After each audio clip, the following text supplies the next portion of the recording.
But Papa's biggest frustration, I think, in life, other than What? his children, I said, I think Daddy's biggest frustration in life, other than his frustration with us that we didn't do exactly what we wanted us to do, but his real big frustration was what happened to Yiddish. That there was no, for him, for the secular Jew, there was no community, there was no Kehile, there was no place where they could really thrive, and that he understood that in addition to the fact that Stalin and Hitler and Zionism had all destroyed Yiddish, in addition to that, that secularism, unfortunately, hadn't allowed the Jews to create for themselves something equivalent to what Orthodoxy had, which was a place, a coming together philosophically and ethically and humanistically to deal with the world. And that was his biggest frustration, that this happened. And he tried, at the end of his life,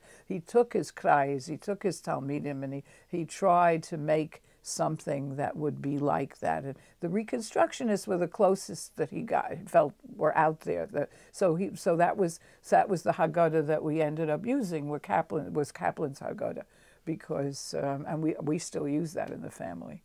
But that was the closest he felt that it came to having a place, psychological and a real place for people to come. And without that, there would be nothing.